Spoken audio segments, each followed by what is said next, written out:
I hit the wrong button.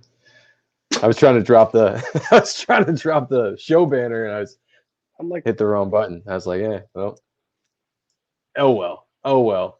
oh well, life So TV. Leandro, Leandro, yes, yeah, yes, it's gonna be a that's what I'm great saying. time. I like Fucking excited. I like that. It's almost like I could hear The Rock, saying that. I don't know if that's what you're going for, but that's what I hear in my head when I see that. Yeah, we will. I should not sing because I have no rhythm. No, The Rock, the wrestler. Yeah, I know. I'm just saying what I was trying to do. Yeah. Don't sing. Yeah. Why? Stick to your Backstreet Boys, NSYNC, That's singing. Jonasy kind of mumble jumbo you got going on over there. Joe Desi. Joe Dussy. Joe Desi. No, don't with a D. I'm just saying. Oh, look. I'm I'm the barbershop quartet. A weem away. Yeah. I didn't even hear or know who those people were until you brought them up. I've been hard rock, metal. Yeah, relative to the functioning society. Yeah. What's up, K Manifesto? K Manifesto, what's up? Notice I got that right that time. Like, I took a second to actually read it. Oh, word. I got the name right. Art Adams, nice. Yeah. Shit. Well, I thank everybody for joining us today. This is a new thing we're kind of trying. Anybody that's been following this channel for a while knows every once in a while we have shows on Wednesdays. Nefarious. This one. Nefarious. In a second. No, we're going to get the Nefarious. Yeah. Nefarious. Yeah, we did it. Yeah, okay, we did. Teamwork. High five. Teamwork. Wait, high five. Pata. That was whatever. No contact. Yeah. But Wednesdays is something we're going to start doing a little bit more often because we got a lot of guests coming on. We got a lot of people requesting to be on the show, and we got to expand it more than one day to try Don't to say it like that. That's kind of cunty. It's like, oh, look at us. We're special. It's no, you came off kind of cunty. You're like, I did not. Phil Donahue. No. Yeah. No. Yeah. Look at us. We're awesome, which is true. I'm just saying. Which is hard fact. It is true. Hell yeah. What's up, Lord Crackhead? Lord Crackhead. Good to see you. How you doing? Hell. Yeah, all right. Get some people in here. That's awesome. Very but cool. yeah, I'm not trying to sound like a cunt. I'm just saying there's been some requests for people to be on the show, and we love having people on. We like doing the show. So even though it cuts into my drawing time, which I need to focus a little bit more on, I got bad problem. Yeah, it is a me problem. Like this, this is what I'm here for. This is what I'm doing. Man, yeah, cool. All right, we got people rolling in. Sweet. All right, so we are only going to be on until about 10, so we're not going to bullshit too long before we bring on our guest. And I'm going to throw it over to Sean. Oh wait, shit. Let's start the show. I know it's Wednesday, dude. I'm out of my rhythm. All right. Zen. Reset. Speaking of Zen, but we could go. We'll talk about that later. Yeah, we'll talk about that. All right. It's Wednesday, everybody, and welcome to the Art and Stuff. I'm Sean Ahrendt, and I'm the creator of Type 1. The elevator pitch is the relationship between Turner and Hooch meets action comics from cartoons and comics from the 80s and 90s with Mesoamerican lore. And it's really about the relationship between an uncle and a nephew that deals with type 1 diabetes. So I'm excited. And with me, as always, is my brother, Matt. Boom. The very attractive, the very distinguished, very sexy. Always narcissistic, but never vain. Staunch defender Rob Lightfeld. And Gina Carano. And a lover of all things 90s. Joseph Michael Sonntag, or Joam Sonntag if you prefer, or as the Pope likes to call me, JMS. Welcome to the show. And as always, what an awesome show it is. Because you're here with us, and we're here, and we're talking comics, and we're talking stuff, we're talking art. And now I'm going to throw it. Hey, what's up, Chauncey? Chauncey, what's up, brother? And before we get going, if you like this channel, if it's the first time watching this, if you're watching it later on YouTube, subscribe to the channel, hit the bell for notifications, give us a like, share it with your friends and family. If you don't like it, because I am so damn good looking. So maybe somebody's girlfriend out there will like seeing me for a change. I'm just gonna throw it out there. Yeah, it's just. Oh my God! Tell your wife. Yeah, just throw it out there. Yeah. Yeah. Spread that rumor. So all right, I'm gonna throw it now to Sean. Let's get this thing kick started. We got Edwin the Ace here to talk about his first campaign, the Ace. Very excited. Has always come off as a good dude. I've watched some of his shows, see him interview Mark Polton, and just seeing him throughout the. I'm fucking tired. I'm sorry. Seeing him do his thing is really fucking inspiring. Eat me. So without further ado, please bring up Edwin. What's going on, Edwin? Welcome to the show. Yeah, man. Thanks for having me on. Absolutely. This is gonna be fun.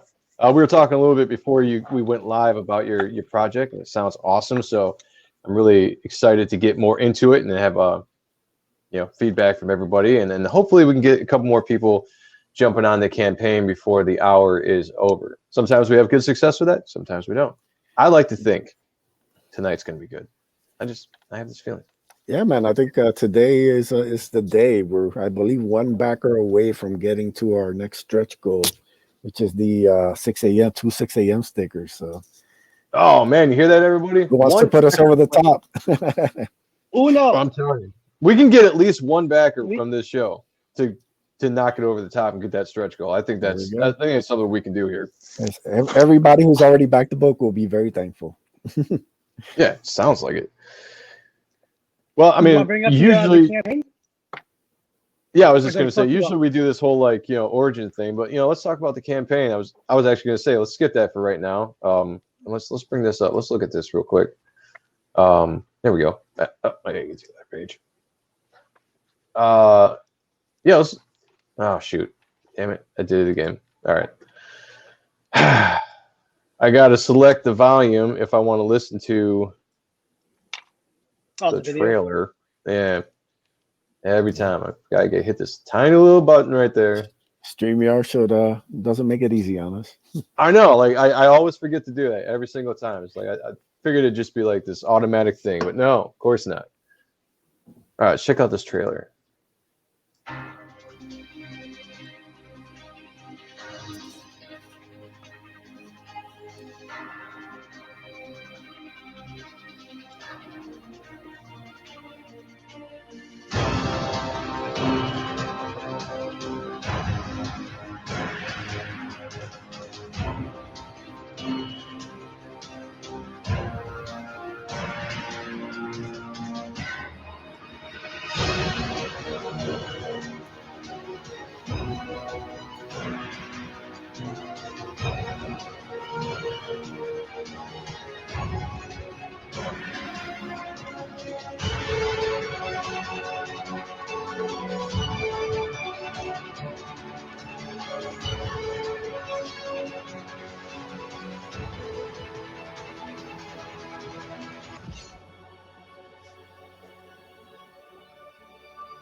That was some pretty epic music there. Yeah. Hey man, that looks really cool. We're gonna have to talk about the guest artists and stuff you have on the page. I saw some pretty cool art, and I gotta say, we were talking before you came on the show. I love the shark character. What's his name? Akula. Yeah, thank you. I knew I was gonna mess that up if I tried it myself. But yeah, I love the design of it. I love the idea of it. first of all, let me just backtrack here. The designs of your characters in general, I really dig. The Ace is, I say the Ace is a really cool looking character there. You know, I love the different, influences I can kind of see in the armor and stuff that you brought out. It's just, it looks really awesome, man. I like the characters. Very imaginative. I dig it. Yeah, thanks, man. You gotta, the credit goes to all the artists I've worked with. They've all kind of taken a lot of these ideas that I've kind of pitched to them, and they've definitely kind of taken it to the next level. So I've been very fortunate to work with all the guys I have been, and looking forward to working with them again. So how many artists are on the book? Let's see. Have Donald and Theo are doing the cover. So Donald's the artist. Theo's doing all the colors. Then you have By Canales is doing the main story. I have Sweens doing the epilogue story. I have How Comics doing the origin story. So that's 5 artists there between just like the main book, and then for stretch goals and other stuff, there's another like handful of artists. So I think Mike McMahon doing a cover for you. He's doing a print. He's doing the Ace print. Yeah, comic size print that offered in the campaign. Did a great job with it. I love the design. Very kind of 90s inspired, which is exactly what I was going for. And it's colored by Simon Simpotier, which is great. So you can get that on the campaign as like a tier. You'll have like the book and the print. I believe you can also put it as an add-on before you check out for a lot of the different tiers. Right on. Very cool. When you were, so did you pretty much have the design idea in your head and you just kind of threw it at your artist, like this is what I'm looking for, and that's what they came up with, or you were like, hey, this is specifically what I want them to look like, and give me your own take? Yeah, it's a little mix of stuff. Like with the Ace, me and Sweens from Oddity, he's the one who helped me create the actual first design. Okay. We kind of talked about different influences. I'm a big Darkhawk fan, Green Lantern. He threw in a little like Mandalorian kind of mix, so he just kind of put it together. And then like with everything, it goes through tweaks. Like I had Canales commissioned it, so he ended up kind of sleeking him up a bit. Like he took out some of like the rough edges of the original design to come up with like the final one, which I really love. Nice. And with Akula, I had like the basic design idea for him, but like when I hit up Donald, he asked me if he could do his own take on it. He's like, "Oh, I really like this guy. Gonna put my own spin on it." I was like, "Yeah, go for it."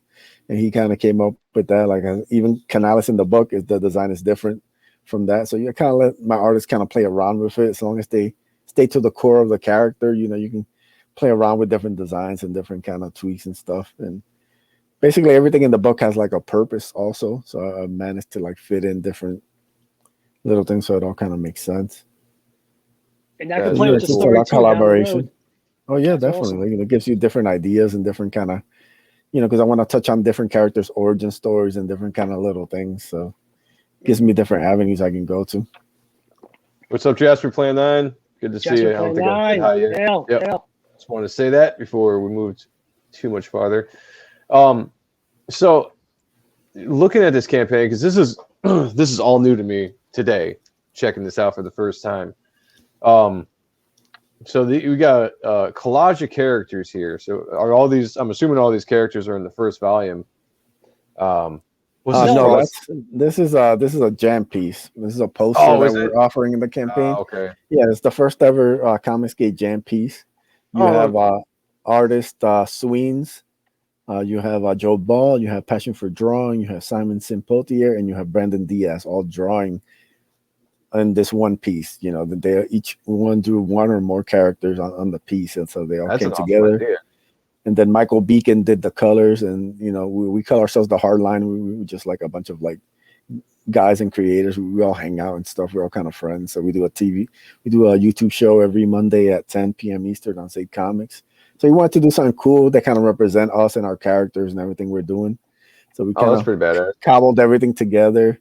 And the full piece actually has a logo, which is by Brandon Diaz, and it's actually lettered by Adam AF. So pretty much almost everyone basically kind of contributed to the project. That's cool. It's like Comicsgate United. A lot of the characters. Don't ever talk over me again, Sean. Shut up.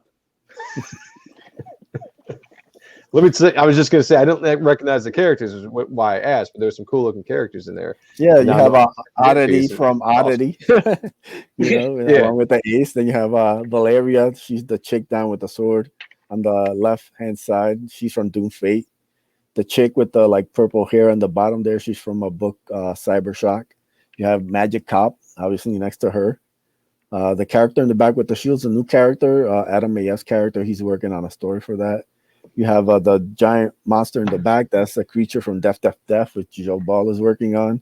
Oh, you have okay. Vincent with the guns nasty. there. Yeah, you have Vincent with the guns there. He's from Blood Hunt by Sim. And the angel guy in the back, that's from Michael Beacon's Seven Legions character. So most of these characters have actually had books or books that are kind of come out. So, no, that's awesome. Stretch goal net. Stretch goal net. Refresh. Yeah, I was just gonna say. Let me refresh this because there we go. And get up here. Get back to the top.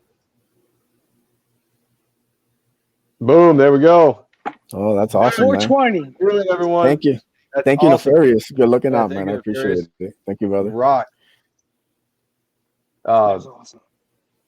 Leandro said, would you say you did this book using the Marvel method, or was there more of like, full script kind of work?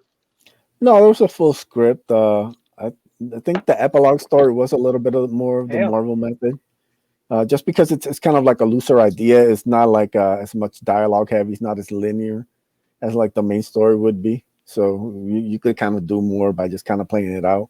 But the main story was fully like scripted out and everything. Obviously, I still left enough room where Canale could put his own tweaks on it and stuff. So I always want to have like the artist represent. Same thing with like the 4-page origin. That was all written out, but you let How Comics just kind of put his own little twist and stuff and designs.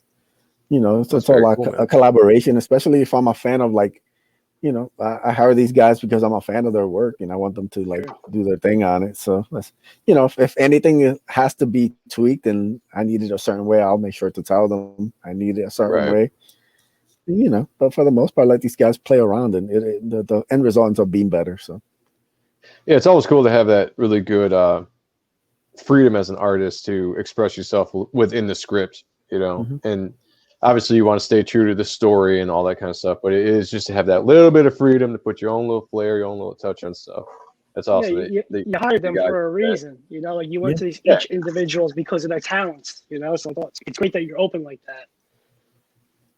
Yeah, man, like I said, all these guys did great work. Like I don't have anything but the highest praise and would love to work with all of them again. I already have a couple locked up already for the volume 2, so nice. Just about me finishing up some things on it.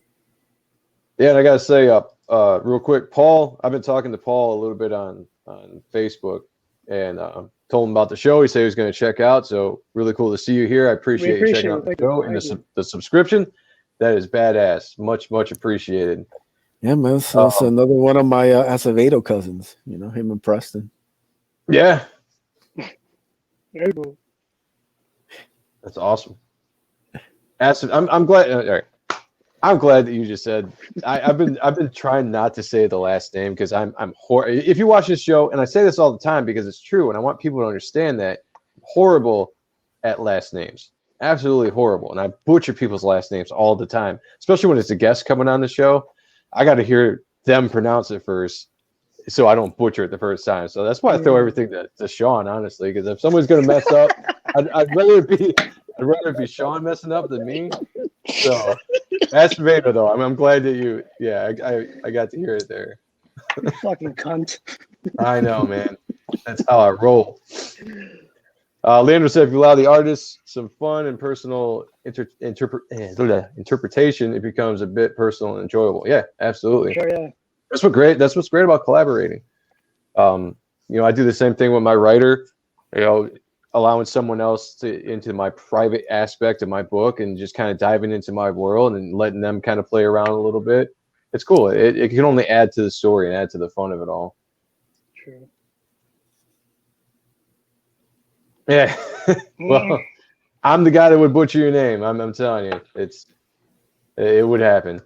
So let's jump back into the book real quick. For those in the chat and for anybody that may be watching later, not knowing a lot about the book, if you haven't done it and you're thinking about backing the book, why don't you give us a quick rundown about what the book is, where you're starting, where you're going, like all that kind of stuff. Yeah, so The Ace is the story of a young man, David Diaz, who's just turned 21 years old. He's out of college. He's working a regular job. And, he's trying to figure out exactly what his purpose is in life. He feels there's more out there for him than what he's currently living, but he also doesn't really know exactly kind of where to turn. And by happenstance, one day as he's walking home from work, he sees a shooting star crash landing in a park nearby. So he goes to see what the wreckage is, and then he discovers something in there that gives him the ability to transform into an armored being that he ends up calling the Ace. And the main story of Volume 1 takes place 6 months after he's found the armor, when Akula, this alien bounty hunter shark, basically shows up at his front door looking to take the armor for himself. So kind of that's the first issue or volume of The Ace. Yeah, it sounds like a fun story, dude. It really does. And like I said before, I like the characters, I like the designs, I like the art that I'm seeing on this project. Yeah. How many? Go ahead. I'm really happy with Canales' art, especially since I think he's really underrated. And this is actually only the second book where you actually get to see his art colored. He usually does black and white or grayscale. So you actually get to see him colored by Theo Gonzalez, and I think it really makes it pop more. So I'm excited for people to see some more of the pages and stuff. What up, Rick? Hail, Rick. Sometimes I forget to say hail back. I don't know why. I'm always used to saying, what up? How's it going? Good to see you. What it be like in shit? What it be? Like, what it do? I kind of feel like Thor. Anytime people like hail me, I'm like, cool. It's like, yeah, that's my CG cousin, Preston. Is it? There you go. CG cousins, I like it. Crap. What the fuck was I gonna say? Man, damn it. Are you stoned? No. You sure? I was holding on to a thought, and I was trying to read the comment at the same time, and I was gonna follow up with something. Wow, that's dangerous. Yeah, I know. I do this all the time, and I don't even have the excuse of smoking, so I can't even say like, "Oh, I'm stoned." If it wasn't for my job, I probably would be. But something's got to pay the bills right now. Cocaine. That would be not paying the bills. That would be me losing the house. I mean, unless I was selling it, I don't want to sell it. Never get high in your own supply. But that's right. 101. Why do you think people go to the prison all the time and get in trouble with the rest of the dealers? Because they're not smart. Hell, just stay away from that shit, man. My younger days, that was all my youth, my metal days. I'm done with that lifestyle. Right. What's up, Greg? Greg. I'm not going to try the last name there. And somebody else might. Go ahead. See, I'm a Mexican on paper, so I'm not that good on pronouncing fucking Latin names. That's what I was going to do. How many volumes are we looking at here with the Ace? Honestly, I would love to just make this an ongoing permanently. My dream is to put out one of these a year and just continue to tell stories. I've already got a lot of stuff outlined. I actually finished the script for Volume 2. Canales has it in his hands. So, I would love to make this an ongoing for as long as possible. That's awesome, man. That's kind of like my thought process too with the book I'm working on as well. Like it's an ongoing story. I'm working on a story arc, but I would love to do it as long as I can do it. So that's awesome, man. Keep on rocking that. Greg, I will say I definitely am still metal. I just can't do that metal lifestyle anymore. You're like the monkeys metal. Who are you kidding? No, I did. You're all soft and trash. You're a dad. You're singing lullabies and shit. Dude. Not to be a cunt, but I've partied with rock stars. I've done that stuff, and it was fun at the time. I can't. Nope, not anymore. Right. Not anymore. Now all you look forward to is a good book of Teletubbies and just rocking your door to the sleep. That's right. Crazy guy. That's right. More important things in life right now. That and comic books. There you go. I feel you on that. Chat, you guys have been awesome today. I really appreciate everyone jumping in here. I'm almost having a hard time keeping. Sean, I'm going to throw it to you for a little bit. I'm going to jump in the chat here. And yeah, this is almost as big as when we have Dan on. Yeah, like you guys are really rolling. It's awesome. Like I can feel the love that you guys have for Edwin. This is phenomenal. Mm-hmm. So very cool. When you all right, how long did you take from Jump Street to conceptualize to getting people on the ball to start actually working on pages and conceptual art? Like, was it a couple of years, a couple of months, or did it just happen like that? Couple months. Like I worked on this probably for a good, 6-8 months, about maybe. Mm-hmm. I could have been a little more, but I was just kind of working on the script and the main idea, and then, trying to find an artist was a little bit of a wild search there, because I had a guy lined up to do the book, and then he had personal issues, so he couldn't do the book, so I had to go find. But everything worked out great. I was able to hook up with Canales, and the book really feels right that he's drawing it. Like everything kind of works out for a reason. Same thing with like the cover artist. I had a different cover artist, and things kind of fell through. But then Donald came through, and I think he's got easily one of the best covers that CG has put out. So yeah, but yeah, I mean everything from my initial idea of like pitching it to somebody to when I launched the book, it was almost like 2 years really. So been a lot of work behind the scenes trying to make sure we get everything right. I didn't want to just put something out. I wanted like a lot of the heavy lifting to be done because I finished all the art on the book is done, all the letters on the book is done. Now it's just like side stuff that has to be done. Like I have a fan art section and stuff, and some other small things that need to be compiled, but I wanted the heavy lifting to be done. So that all needed time, and I think it ended up making the project better, taking that time, and being able to add add in like the epilogue story, I added in the origin story, kind of fleshed out the book more. I was able to get these pieces right here, like the 6 a.m. stickers and stuff. That those came much later on in when putting this together. So that taking that whole time, that's what I would suggest to everybody, man. Take your time with it. Make sure you get as much done with it, because the grind of getting on streams, it'll suck the life out of you. Like it'll just like you'll be like, man, I'm just streaming 3-4 streams. You'll feel like you worked a full job, and then I have a job on top of the streaming. So I wouldn't have room for anything else. Like I wouldn't have room to be tracking down my artist. I wouldn't have to be tracking down like the letter and all this stuff. Like I want as much as that done as I had to. So now the few things I have to have done, I can take my time with it, and there's no like rush to it or anything. So I can focus on promoting, which is really important. There's a lot of books, there's a lot of projects out there. You got to get your name out, you got to get your word out. Even though I feel like I've been promoting for like the last year, there's still more work to be done. Not everybody knows about the project. You got to get to different avenues, social media and streams, and you got to make connections. That all has to be done, man. That's a full-time gig. So like my only advice to new creators is just take your time with it, do as much of it as possible, and then promote some more. Yeah, that's really smart. No, I was just gonna say like that. What you said there was a lot of good advice. Be patient, get it out. Don't try to rush it, because you got all the time in the world to get the first one out. And then maybe when you're working on the next ones, you want to try to pick up the pace a little bit to do the follow-ups. But you have one chance to get out there and get it the best you can do to put out there.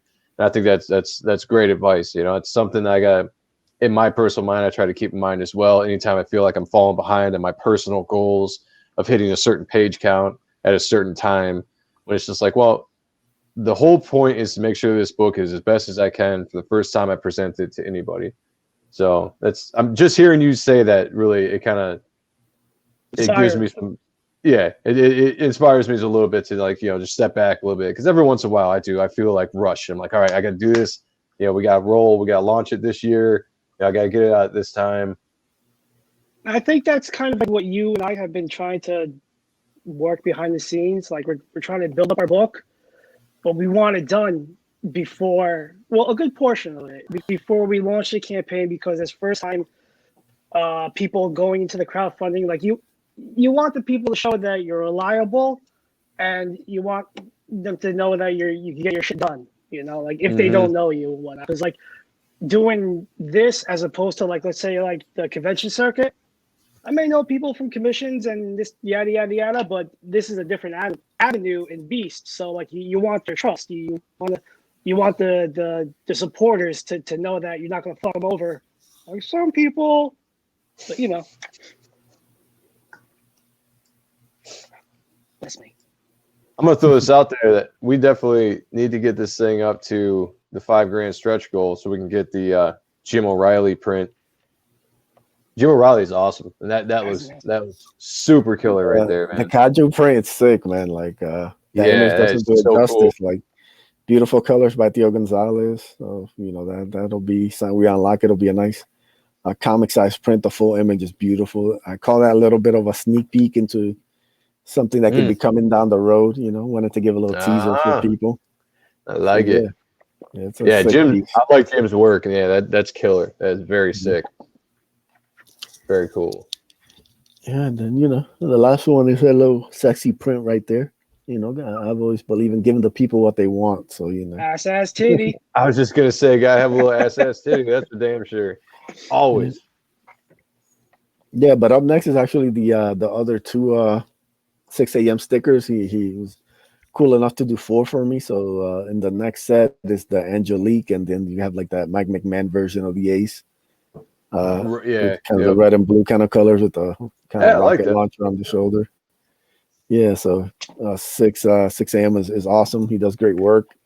You know, it's cool getting all these cool sticker designs. So yeah, we got another $500. We'll unlock those too, man. And we already unlocked like the Angelique trading card. Leandro asked, "Did you go to Holoki High? Holoki? Is that Honky? Honky? Totally. Honky? I don't know. Whatever it is. He asked if you went to there or all that. Yeah, I'm sure you can read that a lot better than I can butcher it. Yeah.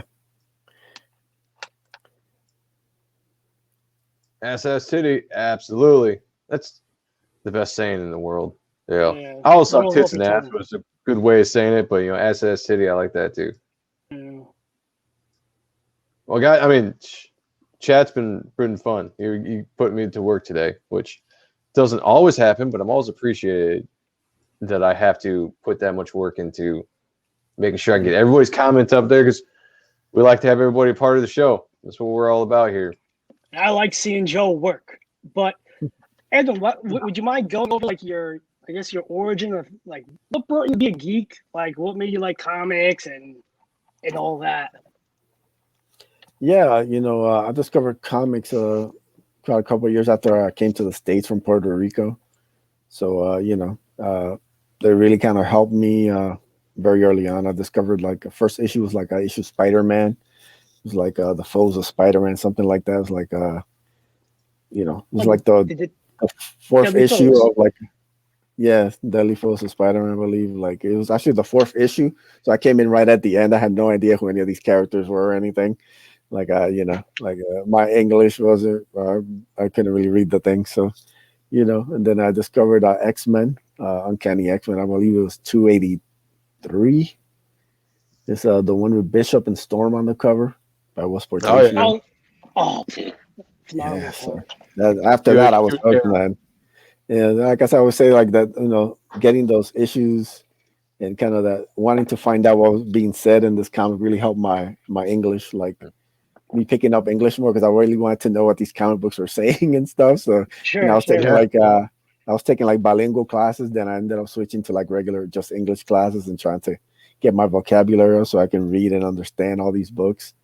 And yeah, that just became like you know, my love for comics. You know, discovered, you know, heavy into Spider-Man, heavy into X-Men, but then discovered books like Darkhawk. You know, Darkhawk was one of those books where I felt like that was my own hero because, you know, I got him from like the start.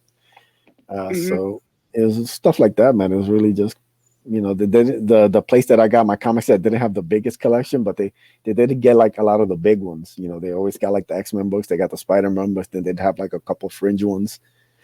So I was able to get like into it, and then eventually when I discovered comic shops, I discovered like DC Comics and stuff, which I was already a fan because I like the Super Friends and stuff. So I knew the characters. I just never really had access to like their comics until later. So I discovered like Green Lantern, Flash, Justice League, kind of fell in love with those.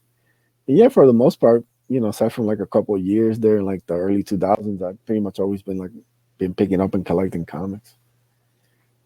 So yeah, it's being able to kind of discover this new like indie movement in comics has been really kind of great because it's kind of broken down a lot of the barriers to coming in and creating your own story. If you have a cool idea, if you got some money, you can hook up with different creators and really kind of make your dreams come true. So it's a great time right now. Yeah, the community is phenomenal from just helping out. Like these are steps you should take, or have you thought of this option, or just really supportive. So it's funny the hate it gets, but it's not real. I don't know. It's been great for that's just all ridiculous. But I refreshed it. Now we're up to 4,045. So awesome! Thank you, whoever backed it. Much appreciated. Thank you. Geek Time TV said corporate comics are so bad since 2016. I would even venture to say before 2016 that they were going downhill. But yeah. I agree. And I've said this a bunch of times. If anybody's watched this show over the last year, and the 44 episodes that we've done, or 43 before this, is that the big two are stale for the most part. And even Image Comics, I used to be a huge supporter of Image back in the days. Image isn't the same company as it used to be. It's pretty much, in my opinion, rest in peace when it comes to what the 90s Image was, the excitement of comics. And really where I find exciting characters and exciting new books and great art right now is in the indie scene. Specifically a lot of Comicsgate books are amazing looking, like some talent, a lot of talent out there when you really start looking into it. And then, besides that, just if you move beyond Comicsgate for a little bit, indies in general, where people are really they're going and putting their passion out there, and they're putting everything they have into their characters and their books, and you can feel it. And it's a lot more of a connection than you get than when you do sometimes with the big two. So kudos to everybody out there that's living their dream and just making stuff happen. Just keep on doing it. Yeah, man, now's the time. There's no excuses are gone, and it's time we all accepted one real reality, and that's that the mainstream comics are done until there's a complete upheaval where they just fire everybody and clean house, and DC gets sold to and Jeff Johns buys it or something. Like that'd be cool. Comics are done. Like they're never coming back. Doesn't matter. You can scream and yell and not buy all their books, and it's done. The cancer's too deep. That infestation has taken hold. They don't care about putting out good stories and fun comics. It's agenda politics. That's all. They're done. Yeah. So you have to find avenues.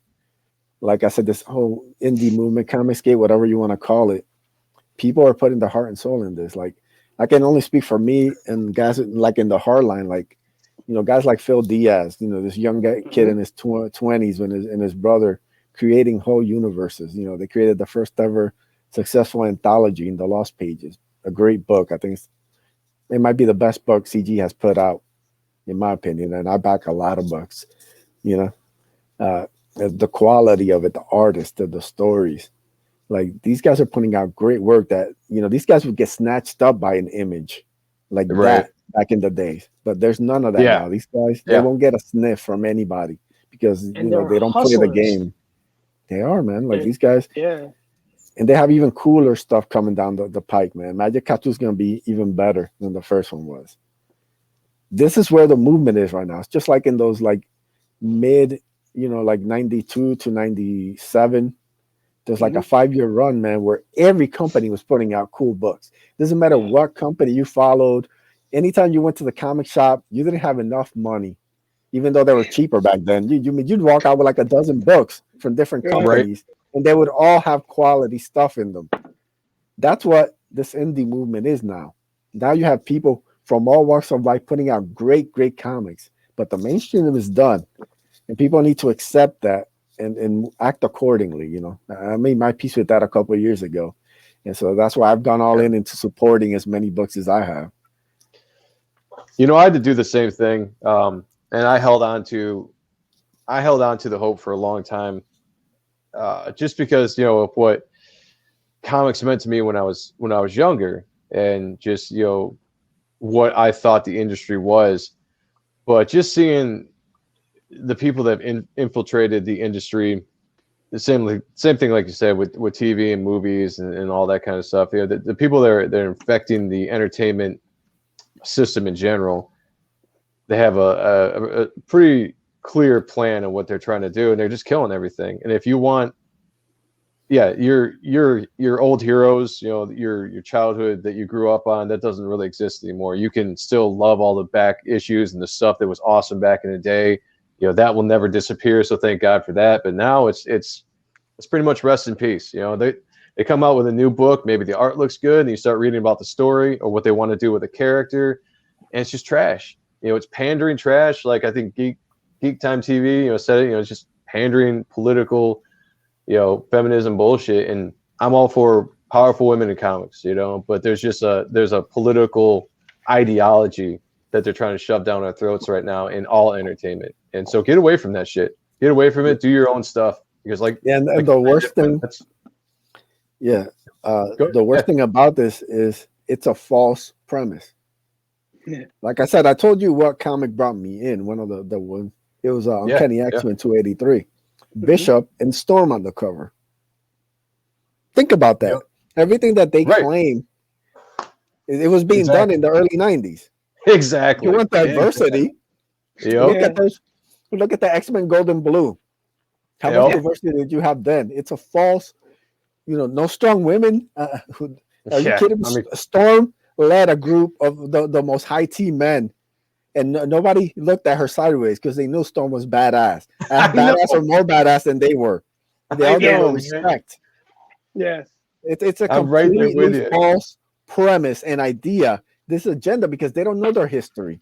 They don't know anything about comics. You think they read those early 90s comics? No, that they have a caricature because they want to push their own agenda. If it was really about making great minority characters, I'm Puerto Rican, you know, it's cool. You know, I like seeing like different, you know, minority characters, but the character has to be cool first. It has to be interesting first. If he's Puerto Rican on top of it, that gives it like a little extra sprinkle. But don't tell me about a Puerto Rican hero and then it's America Chavez, you know, some alien who's not even Hispanic, who's trying to co-opt the language, and like, what the hell is this nonsense? Like, I thought it was a parody. When somebody actually explained to me what the book was about, I literally was there like, this is a joke, man. Somebody's messing with me, right? Yeah. And then I read the reviews. I was like, no, they actually created this. They think this is some progressive. Like, this is the most insulting racist nonsense I've ever heard of. So like I said, this ideology is false. Yeah. No, I agree with you, man. Because it's so crazy. Because when I was a kid, you know, reading comics in the 90s, it honestly, when I was reading and getting into the characters, like, the race never had any. It just never even dawned on me. You know, I loved the cool characters. I loved Bishop. He was one of my favorite X-Men because he was just a cool fucking character. You know, and it's, you know, we get into nowadays when, you know, like Geek Time TV. By the way, cracking me up with your chats there, but you know, that's what it is. It's like they try to make you seem like that stuff never happened, that we're coming out of like some kind of fucking, I don't know. What about Sunfire? 50s.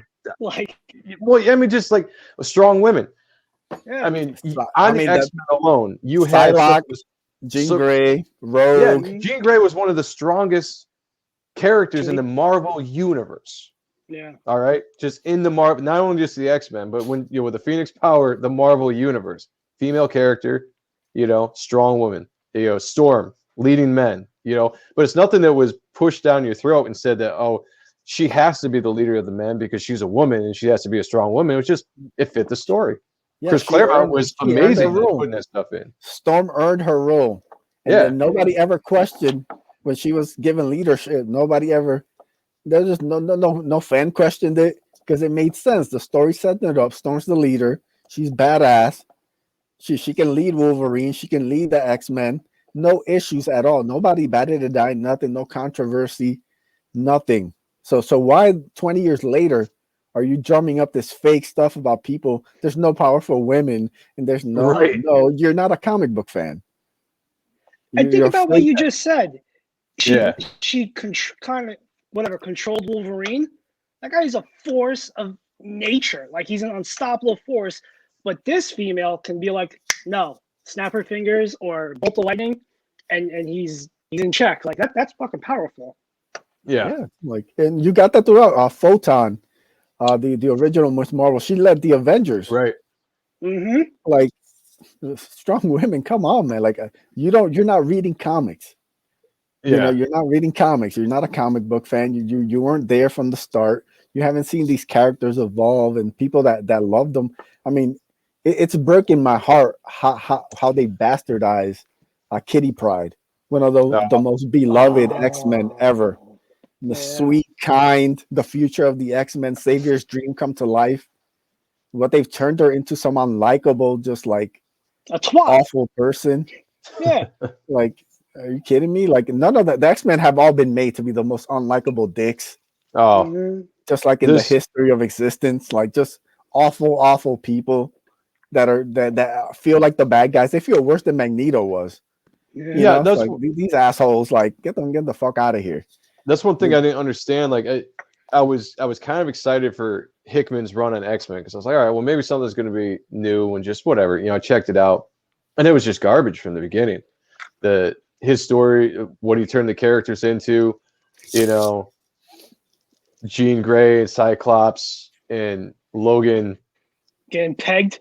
Weird, I don't know, whatever kind of relationship they had. Yeah, they were all like kind of more villains than they were. And I don't know what, I stopped reading it, so I don't even know where the story went, what he was trying to set up. I was just like, it's garbage. This isn't X-Men. X-Men hasn't been X-Men for fucking forever. Yeah, 20 years, sadly, since New X-Men. Yeah. I think the last good X-Men story I read was Mark Silvestri's run on New X-Men with Morrison. Yeah, but that was a fun story, and that's what I'm talking about. Like that, those were fun stories. Mm-hmm. You didn't have a lot of political stuff being thrown down your throat, and had told you have to accept certain things for whatever reason because you have to represent everybody. And the funny thing is, as I'm a kid reading comic books, I'm like, don't they represent everybody? Like I knew people of all different walks of life and creeds, female, male, that read, well, mostly male. When I was a kid, mostly male. Mostly the guys I knew read comics, not too many of the girls. But the point is, thing about like X-Men, it was one of the few comics that actually did get some female. Like, because they had a lot of female characters, and it was, like I said, it was organic. It wasn't anything forced. There's like 3, 4. You had Jubilee on there. Like, you had tons of like women characters into all the X. They were all powerful. Freaking Polaris was great in X Factor. Like I said, Kitty Pryde and Excalibur. X-Force had Domino. Like these were all badass women. Like, each one had like their own core. So it's just nonsense. But instead of focusing on how badass or strong they were, they just want to focus on how they were drawn. Where are their organs? Why are they bent in these weird positions? Because they were over-sexualized by male artists. And that's what it comes down to. That's really what it comes. You had to tear down strong. Yeah, like they weren't women editors editing the X-Men books back then. Right, yeah, absolutely. Yeah. Louise, like, yeah. Like I said, they're fake geek fans. They know nothing about comics. They know nothing about the history. They know nothing about who worked on this, who did that. They just want to come in and push their agenda, man. It's all phony and fake, and that's what makes it bad. Because like I said, I would ride with anything. You're trying to bring more, the real meaning of diversity, which was organic, which was done by Claremont, and that's Scott Lobdell and all those Fabian Nicieza, all those guys who worked on the X-Men books. It was organic diversity, nothing forced, nothing. So, and that's what resonates with people is the organic, just in general, the organic storytelling. And our industry now is all forced. That's all it is forced agenda, which is, again, why, guys like you, Edwin, a lot of the guys that have supported a lot of the Comicsgate stuff, guests we have had on, that is organic because you're just telling a story, and you have, you know, so many different characters, so many different races, so many different sexualities of characters. It doesn't matter because you're just telling a story and you're not forcing it. And it's just good storytelling. It's good character building. It's fun art. It's fun books. Yeah, and that's why the energy is in independence right now. And that's why the mainstream mainstream is dying. Main Street. But that's just why it's not. It is sad. It's, you know, I'm resigned to it. I understand it. You know, it's I'm fine with it now, but it doesn't change the fact that it is sad that here we are in 2021 when I thought when I'd be an adult still trying to do comics in my life, that the industry would still be as awesome as it was back then. And it's just absolute shit garbage run by absolute shit garbage worm fucking people. So, yeah. Yeah, so if you want to fight against all this nonsense, back the Ace live on Indiegogo. Yeah, there you go. Absolutely. Back the campaign. Let's see where we're at. Let's see. We got a couple people jumping on board here. I will take that. You know, we got you to your stretch goal, which I'm excited about. Yes. I'll be back in this book as soon as I get my paycheck. Yep. Awesome. But I will be back in this book for sure. Yeah, thanks, guys. Like I said, if you can't back right now, you know, please share on all your social media. We appreciate just getting the word out. You know, it's one of those things, like the more you kind of get stuff in people's eyesights, you kind of you know, introduce them to stuff. They'll kind of, especially if they're comic book fans. I think there's a lot of hunger out there for cool comics, for throwback comics. Yep, absolutely, for comics that kind of remind you of like why the medium is great. And you know, I've always said, like, as great as movies are, TV shows, there's nothing that can replace a great comic. Hard facts. It's completely unique to any. It's completely unique from books, from any source of like other. You know, holding it in your hands, thumbing through it, being able to dissect every panel, multiple rereads, all of that stuff is just like, it is so much fun, man. Like I've been, you know, stocking up on some back issues and stuff, man. I just love going back to some of this stuff, man. Just you know, just picking up some I picked up like some issues of The Pit that I hadn't read. Like the first 2 issues of The Pit. I haven't read them since they came out. Like literally, like just revisiting in that. And there was so much energy and so much cool stuff into these 2 issues. I was like, man, this is no wonder I love this. Was badass back then. Like it still holds up now. There still has that same energy and pop to it. Yeah, I just picked up. Well, I didn't pick up. I just went back and looked at some Pit issues itself. I'm doing a piece for John and Mark for the 3rd volume of River Shift. I'm doing Ruiner. So like, you know, it's the Pit, but like I want to get that cool big proportions, you know, the big flowy hair. So yeah, man. Yeah, the energy that he put into that, man, it really kind of like it kind of got me hyped. It started kicking off some ideas in my head, you know. Right. You know, because I wanted something that was that dynamic, you know. It's like I missed that. I missed just coming into like an issue and just, you know, flipping through it and just you get punched in the face. You feel it, you know, you feel that energy. So I've been working on a little idea, just something that would have that kind of same energy, that like from the jump it would just grab you and just like hit you, you know. So yeah, man, that's stuff we're all trying to make. I've got a series on my YouTube channel, and they're Joe and Sonntag, by the way, people, called Appreciating Comic Book Art, and I did a video on Pit 1, and every time I read that book, and that is one of my all-time favorite books. I was a huge fan of Pit, huge fan of Dan Keown. Dale Keown. Sorry, I'm choking on my own spit here. But that was that book. You know, that's a perfect example of a fun, energy-filled, dynamic book that just got you excited when you read it. And you don't have that kind of experiences anymore unless you go to the indie scenes. You know, there are books now that I read that I back campaigns, and when I'm reading them, I'm like, this is fun. This is energy-filled. You know, it inspires me to want to get working harder on my book and get it out there so I can be a part of this community with everybody.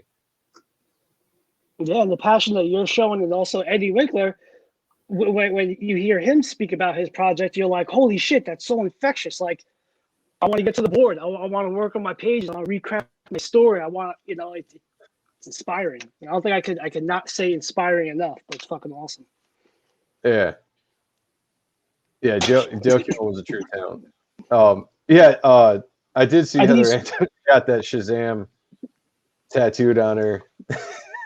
Thought it was see, now that's the perfect example of someone that's not a comic book person. You know, you don't even know what the fuck a symbol is, and you're gonna get it tattooed on you and posted on Twitter. It's the wrong. Oh my God, people! Hey, thanks, Geek Time TV. We appreciate it. And if anybody's watching this, I've seen, we've gotten a lot of new subscribers over the last few weeks. We appreciate everybody's come on and supported the show. And anybody that might be new tonight, if you like the show, you like the content, please subscribe. Hit the bell for notifications, share it, because we appreciate it. We want to reach more and more people, especially when we have guests on. We would like to bring as many people for the guests to promote their own work when they're on our show as well. So you are all much appreciated. We love you all. You can put it in the work, brother. It's awesome. You're doing it for sure. And Eddie's going to be on the show a little bit later in March. I think I'd have to look at that's why, buddy. So we're looking forward to have you on for sure. March 26th. It's a Friday. Oh, I know. Antos is garbage. She's just another one of those names that, and I'm in a mood today. I'm just in a mood today because I'm really sick and tired of social media and a lot of people celebrating the death of someone that died today. And so I'm legitimately pissed off for the most part. Disgusting. So I really don't engage a lot of times into a lot of the negative talk. Like I have my opinions and I go on rants, but I'm in a mood today. I'm kind of pissed off. So I don't mind talking about some of these garbage people in the industry right now because it's just one of those fucking days. But yeah, these people are trash. They're all fucking Joey's trash. Unhinged. All right. I like it. Let's go down this alley. What else you got for me? I'm just tired. I'm tired of the political bullshit. I'm tired of the hate. I'm tired of the cancel culture. It's just enough. I'm done with it. It's ruining all of my entertainment. And these people are infested. It's a fucking infested disease that these people are in. That they're just taking over. And it's up to people like Edwin, us, everybody else in the chat, Comicsgate, independent creators to take it back. And use your dollars, use your money to fight these people. That's the only way you really can, because right now they believe they're untouchable and they're fucking not. And that's all I can say. They just fucking not. Once they realize, once they step away from the keyboard, it's a whole different world that people live their lives by. So I don't think they got the balls to say something to somebody's face, without getting fucking dotted in the face. I don't know, bunch of cunts. Yeah, it's a great way to put it. It's a bunch of cunts. Yeah, rest in peace, Rush. Like him or hate him, whatever. Just Young the B2, denigrating of somebody's life. The denigrating of somebody's life in general it's sickening to me. And these people are all just sickening. You can have your opinions on whatever you want, but you got a bunch of keyboard warriors out there that think that they're protected from everything they say. Although they'll go out of their fucking way to cancel anybody else who puts an opinion out there that goes against their narrative. It's fucking disgusting. These people can go to hell. I hate them. I hate them so much. And right now, I would love to destroy the industry and just focus on independence. I've always been a big independent guy, independent music, independent everything. So I'm a big supporter of Comicsgate, supporter of independent creators in any medium. So that's where my love is. That's it. That's my piece. I'm stopping. Sorry about that. You sure? I think you got a little more in you. Come on, Tiger. I had to get that off my chest a little bit. So, all right, let's jump back into our guest. Sorry, Edwin. Sorry about that. No, man.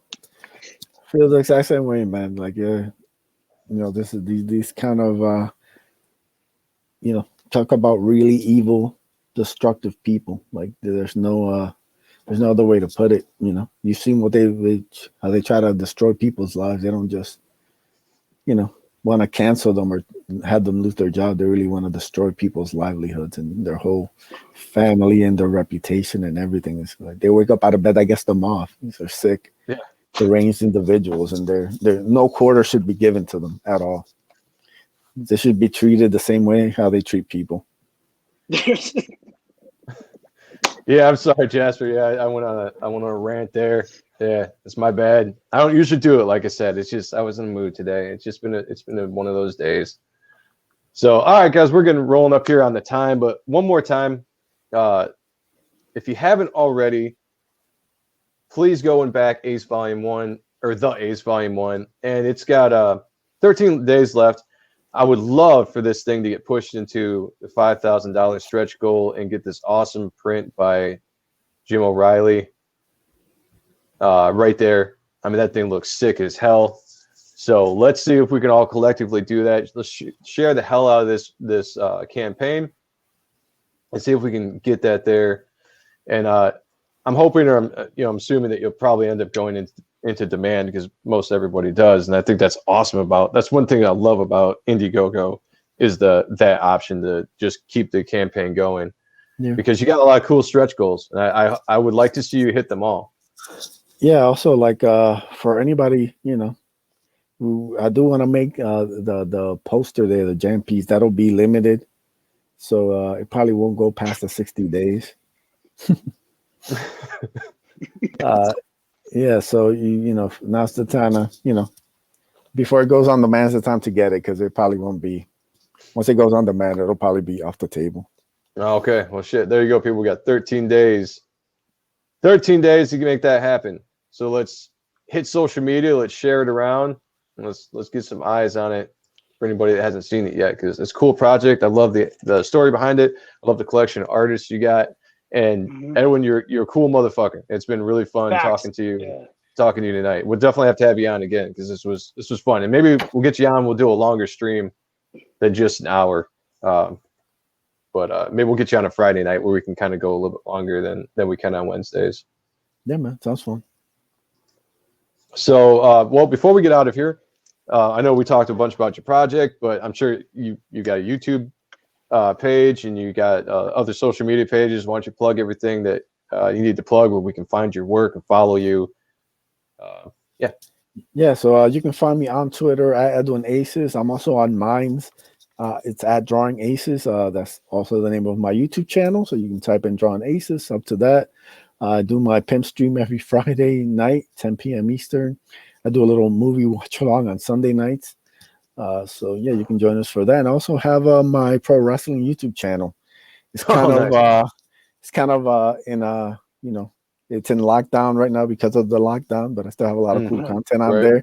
I think I'm like 50, maybe 45 subs away from 6,000. So check that out.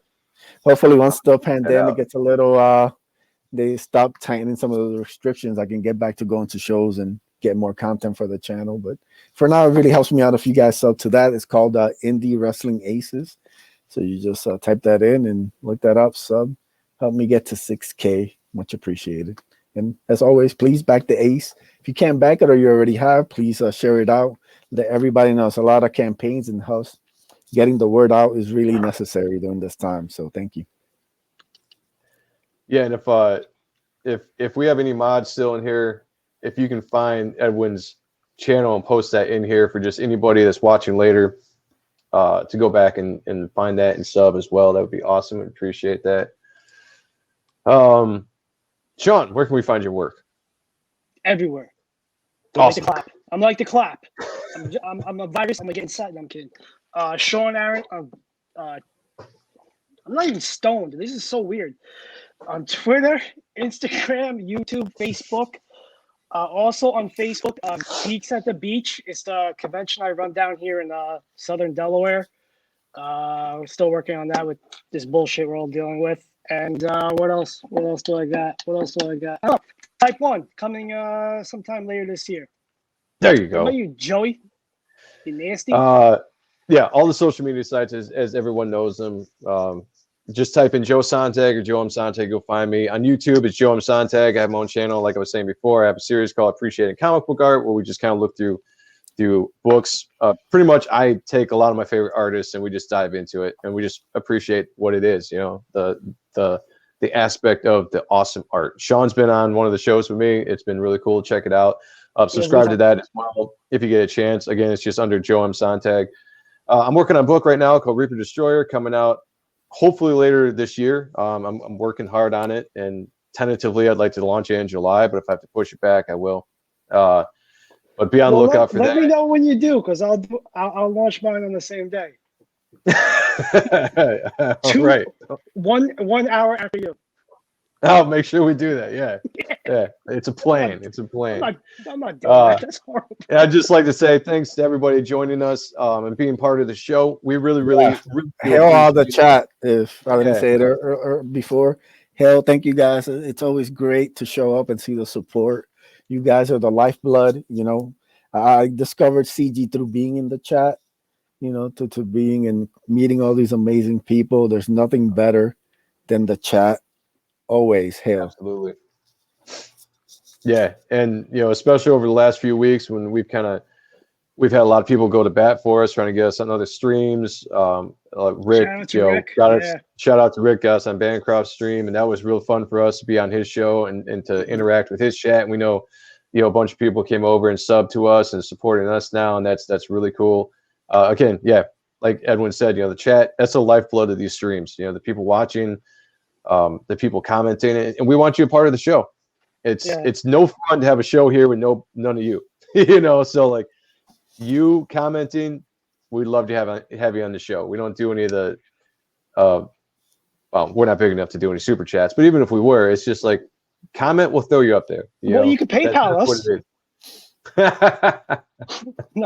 No, but I would like to say that the chat tonight has been phenomenal. See, this rival, not rival, but this is like again like when we have Dan on, you know, like it's awesome. So it shows the love that they have for you, Edwin. So that's awesome. Yeah, I was just gonna say, you know, having you on the show, you can always tell how well somebody's supported when you have a guest on the show, and then everybody is already lined up, ready to roll because you're on the show. So that's really cool. The community's awesome. Keep it strong. Keep the independent thing going, because that's what we got to do right now. That's what we got to do to build ourselves up and to take over the mainstream. Dun dun dun, and that on an epic. Hey, I appreciate that. You know, ID Crisis. It was awesome being on that stream, and the guys that followed us, guys and gals, you know, that followed us over to our show. We really appreciate it. You guys are awesome. And that's all I can say. I could sit here and gush over you all for all night long, but then I would not be able to sleep. So I have to go to bed here so I can get up to work, because I'm a slave to the 9 to 5. Hopefully not. You can say that anymore. I can't. Why not? I think you can. Never mind. I'll go through a horrible place. I can't say it. So to everyone in the chat, Edwin, thank you so much for joining us. I'm looking forward to backing your campaign and seeing more and more of your books come out and following your character and how it all progresses. And I will definitely have you back on again, because you were very fun to have and talk to. Good people. You're good people, man. Good people. That's what's important to us, at least. All right, everyone. So still got people commenting. I'm trying to. They just want to talk to you. They just want to talk to you. They're gonna keep going. Even when you log off air, they'll keep commenting. That's the best, man. Yeah, that's so awesome. We'll have Edwin back. We'll have him on a Friday show so we can just go longer. It's just easier on Fridays to have long shows. Usually Wednesday is going to be kind of our shorter show, and we're just going to try to be a little bit more focused on campaigns and whatnot. And then Friday will be more we'll just shoot the shit and whatnot. So all right, everyone. Before I get another comment here, we love you all. Thank you so much for joining us. Tomorrow we have Don Chin of X Farce coming on. We have a special Thursday show because we're going to be off Friday. Mm-hmm. And then it's my mother's birthday, and I want to spend time with her. So family first, family first around here. And so Saturday we have sketch and stuff. If we can get our setup correct, we're gonna have a live draw with some people coming on working on their projects. We're gonna work on our projects, and we're just gonna shoot the shit and talk. So anybody wants to join us on Saturday, anybody wants to join us on Saturday, come in and chat and spend time with us. We might be streaming for a few hours. I'm not quite sure yet. Or 10 minets or 5 seconds. Or 10 minutes. Yeah. Bancroft. What Rick just said, because I'm tripping over my tongue here. All right, everyone. I'm getting out of here. I love you all. Edwin, thank you for joining us. Sean, I will see you tomorrow. All right, everybody. Back the Ace. Do it now. Talk to you all later. Peace.